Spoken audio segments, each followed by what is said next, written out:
YouTube. This video is for educational and entertainment purposes only.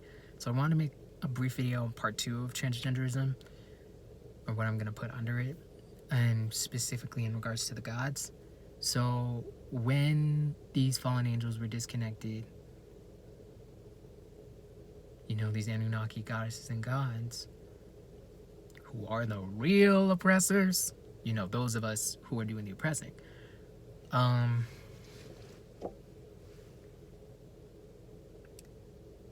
believe they were disconnected from nature. So them growing out their ether, their crowns, they were disconnected. It didn't matter if it was my length, shorter, or if it was down to their feet. They were disconnected. So if you got all of that on your head and it's not serving a purpose anymore spiritually, metaphysically, what's the point of having it? What's the point of having it? So they then started cutting it off. I believe this was a motivation or a motivating factor in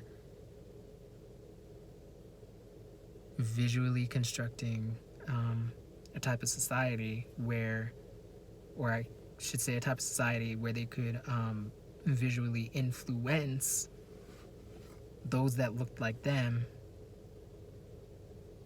to move in that specific way.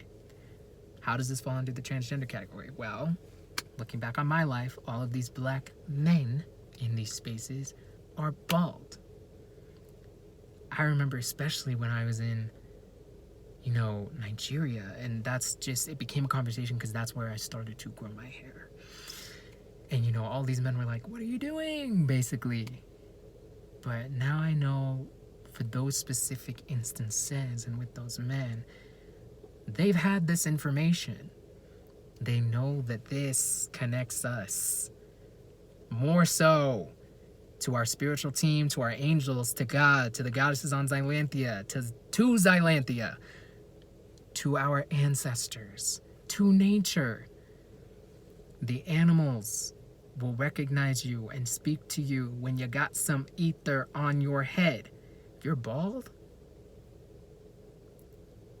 how many times has an animal communicated with you when you were bald? Or damn near. Just ask yourself the question. Now, I know an animal has yet to communicate with me, but I did share, that cat was definitely trying to. Just last year. And a hawk flew right next to me the other day. It was crazy. Or it was a heron. It was a big bird. But yeah, so adding to this video, in those specific spaces, not only did they know, but these were Anunnaki goddesses. Whether they were disconnected from source as a punishment for however they were moving, for whatever they did do, and they were put in what I believe, I have yet to fully remember everything, but I suspect was a temporary timeout. If they would have, been trying to reconnect to nature, meditating, whatever, for the equivalent of 2 years, I think something would have been done differently. They would have been like, you're making an effort, and things would not be transpiring. However they're going to talk to you would not be the same case that it's going to be once this illusion breaks down completely. So in those spaces, when I was growing up, these were all, and for these instances, Anunnaki goddesses. Right? These are Anunnaki goddesses, but are black men. So I'm in these spaces being influenced by this group of people, and vice versa. These are Anunnaki gods growing out their ether, braids, not really, again, in the spaces I was in, not locks, but maybe getting a weave, maybe getting a wig, relaxing the hair. Yeah. Or leaving it out and potentially leaving it out, but no hydration. Anunnaki gods. So I believe it's it's a double-edged sword where, you know, because in each of those spaces, they're having people talk about how women should move, how men should move, and even if it's not how they should move, the role of a woman, the role of a man, in the home, in the community, in society. And these are people that are switched. So is what they're sharing with us, who have had all of our memories wiped, meant to get us to move in a way where we are still more disconnected? Or are they telling us the truth, and then for whatever the reason, they happen to be those people in those spaces telling the truth?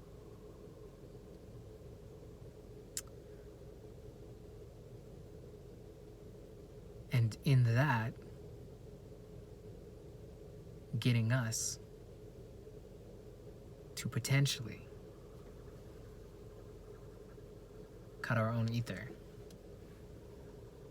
You know, if a man is supposed to look like this, I've had that said before, you know, and if you want to be successful, gotta cut that hair. Or what are you gonna do for your job interview? Can't have your hair like that. You know what I mean? So I wanted to add this because it just makes me, you know, think about the overall motivating factor why there would be that switch of, you know, you being a black man, but you're an Anunnaki goddess. You being a black woman, but you're an Anunnaki god. The dark matter energy in this group came first for the men. The dark matter energy in this group came second for the women. And then meeting and greeting the world in those specific ways. And then herding all the sheep, us, who have not known what the hell's going on since elementary, since birth, into how we are supposed to move when we are adults, you know? I know there's a deeper reason, but, you know, as of today, I suspect it's to keep us off balance, but... And then when we were younger, subtly influence us to keep us more disconnected from ourselves, more so the men, by getting us to cut our hair, you know? Or either be completely bald or have really short fades. And then with the women, relaxing the hair and just not keeping it in its natural state. And then if it were in its natural state, not keeping it healthy. And that's no dock at, you know, those who, let's say, didn't keep it healthy in the sense of just not having the information. I knew people who had their hair in its natural state, even mine. But the hydration was just not a thing from any of the salons that I went to. And there's a reason for that. And why now all this information has been put out, I'd say ever since my later years in high school, of just all of these natural hair videos, because they know what's coming. The truth is coming out. They've had this time since 1492.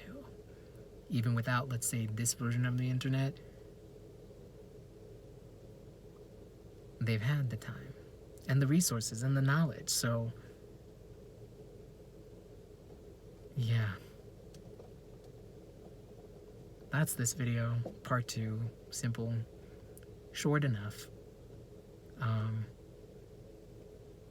and that I think this is a part of the truth that is coming out, and why I believe there has been so much more conversations to pull everybody in about transgenderism, and why there was such a huge shift when I was in university about transgender people and how we need to protect trans people, and them referring to them themselves at the tip top and then trickling down, to those that have damn near as much power, but not as much power because they are not a goddess or a god, like the Rothschild family.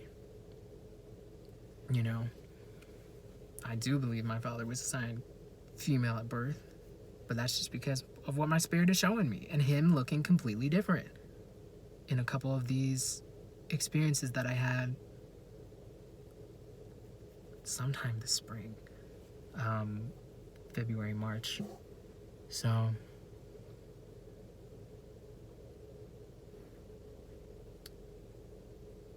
that is this video. I don't want anyone to hold any ill feelings towards, let's say, trans people, but if you are coming across this video, it is a part of the truth and our cosmic story, and it's a part of your life in a way bigger way than I'm sure you ever really thought of, and there is a reason for that. So